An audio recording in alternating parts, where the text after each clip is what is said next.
So I'll speak to you about creativity, technology, and art. So when I was younger, I asked myself this: how do we make art? Maybe it was not in the exact words, but that was pretty much the core of my question. So I'm going to start with a little story that will put in perspective a bit more how I ended up in front of you speaking about technology and art. So when I was growing up, I pictured being an artist, and I was pretty creative. First, I wanted to draw. I had these like wax crayons in every color imaginable. And what I was making, even as a kid, was not far from what one would call a masterpiece, at least according to my mother. And although I have no actual recording from when I grew up, I found a small video of what I can only imagine was happening at my house when I was a kid. And I'm going to share that with you. There we go. I sat here and posed for like 10 minutes. Let me see the product.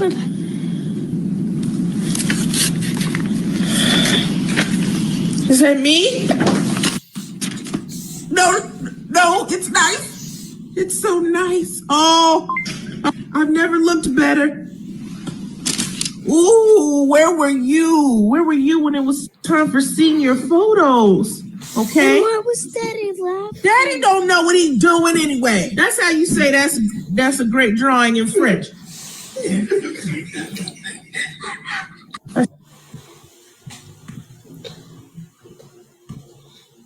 So yeah, I figured with time that like painting and drawing would definitely require a lot more than I was able to provide at the time.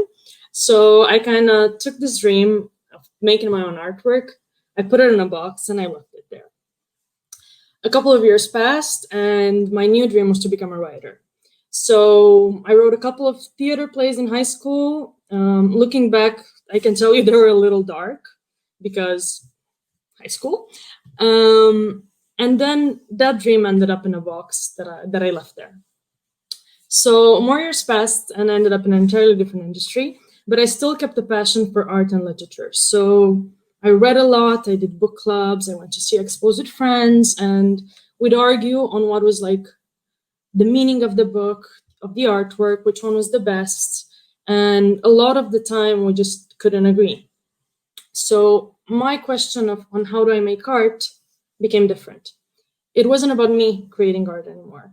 It was about reversing the process of creating art and finding the place in the person observing the artwork and creating something that touches directly there. So for that, I went back to the disagreements that I was having with my friends.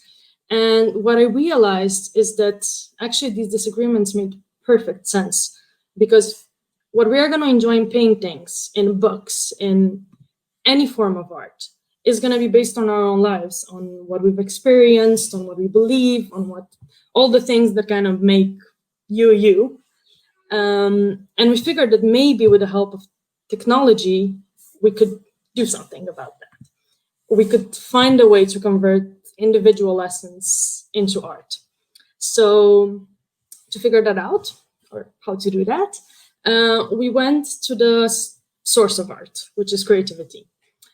The official definition of creativity would be to transcend traditional ideas and to create meaningful and new ones.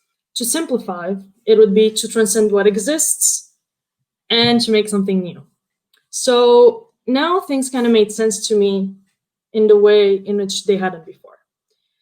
So it was time for me to go back to the boxes that I had left closed for like the best years and to open them, to find that kid that wanted to be a painter and a writer and also a detective, but I'm going to save that last part for a different talk.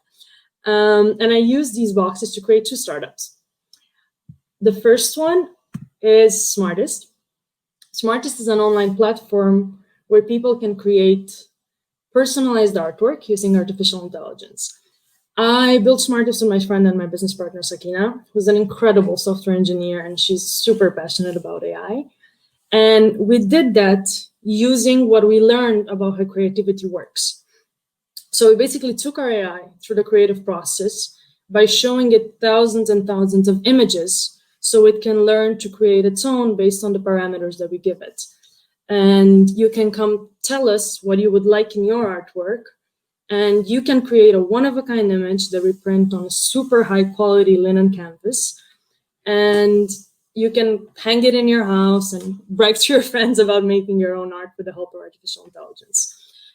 So basically what you actually wanted to do was to give everyone a chance to express their individuality and to maybe become their own favorite artist. And that would leave me with with the second box. This one is a little different. I opened the writing box during the first quarantine because, in all fairness, I was getting a little bored. So I started working on my first young adult queer fantasy novel. And as I was writing, my plot started getting more complex. I started having more and more characters. I also realized there were like a million rules that needed to be respected when writing. And as my absolute dear Neil Gaiman said, you can break the rules, but before you do, make sure you know what the rules are. So, as anyone would, I started looking for a creative writing software that could help me with my novels and, to be honest, with my writing skills. And I found one, the best one on the market. And as I was downloading it, I started picturing all these features that would make my life easier, like some nice character templates, some AI to like point out where I was making a mess of things, a nice window on the side where I could have like my chapter split, maybe an option to challenge my friends for a word count to kind of keep each other motivated. And the software downloaded, I installed it, and this happened. So all my dreams of like nice screens and useful functionalities were shattered. So I called two friends, Silvia, who's an awesome UX designer, and Despina, who's like an AI guru. And I told them about it, and one thing led to another, and we started building Flowy, a project that is still rather young, but advancing super fast.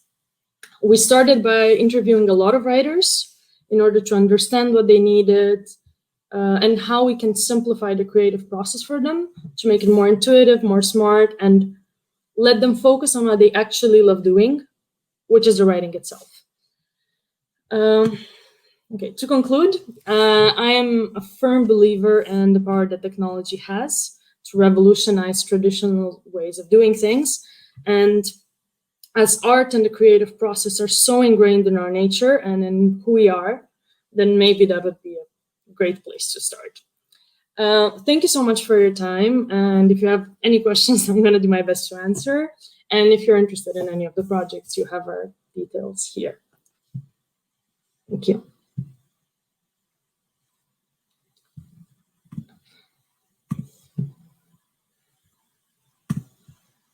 Hello, thank you. Wait, I have.